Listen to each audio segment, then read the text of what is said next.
Apakah kalian ada yang beriman kepadanya? Dijawab, sebagian kami beriman kepadanya, sebagian yang lain tidak. Maka kata yang terikat ini, yang ternyata di penutup hadis Nabi mengatakan dia adalah Dajjal. Yang terikat itu adalah Dajjal.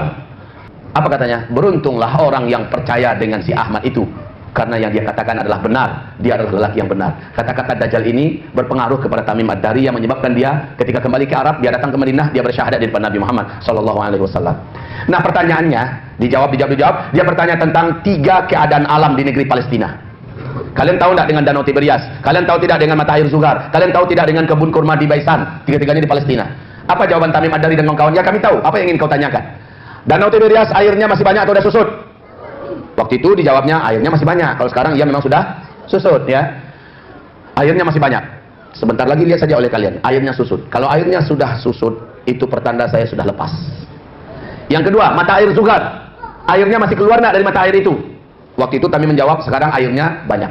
Penduduk bercocok tanam dan minum dari air itu. Apa kata si Dajjal? Jika airnya sudah tidak lagi keluar, sudah tidak lagi menetes, maka pertanda saya sudah bebas. Yang ketiga, ditanyakan, kalian tahu tidak dengan kebun kurma Baisan? Ya, kami tahu. Apakah masih berbuah? Sekarang buahnya lebat, banyak. Lihat nanti kalau sudah tidak berbuah lagi, maka berarti saya sudah lepas. Dan tiga-tiganya ini saya saksikan kemarin waktu saya ke Palestina. Saya Idul Adha kemarin, alhamdulillah sholat Idul Adhanya di Palestina, di Masjidil Aqsa. Saya saksikan langsung dari dekat. Kami bawa sampan atau kapal di atas Danau Tiberias, bagaimana susutnya danau itu. Lalu kebun mata air Zuhar, 1 tetes pun sudah tidak mengeluarkan air sudah 2 tahun ini. Ya, kebun kurma di Baisan, ya, kondisi kebun kurma itu saya merasa tidak percaya, itu yang saya lihat. Mata ini tidak bisa diingkari apa yang sudah saya saksikan, Masya Allah. Makanya saya berani mengatakan Dajjal ini sekarang saya sangat yakin dia sudah lepas. Nabi berkata, antara dia lepas dengan dia muncul ke permukaan ke tengah-tengah manusia ada jarak rentang waktu. Dia baru menampakkan diri dengan kemarahan yang sangat ketika kaki tangannya sudah dimusnahkan dan dikalahkan. Siapa kaki tangan Dajjal? Israel, Amerika, PBB. Siapa penyambung lisan dan siapa yang selama ini bergerak di muka bumi menjalankan misi-misi Dajjal? Illuminati, Freemasonry. Inilah hamba-hamba Dajjal ini semua.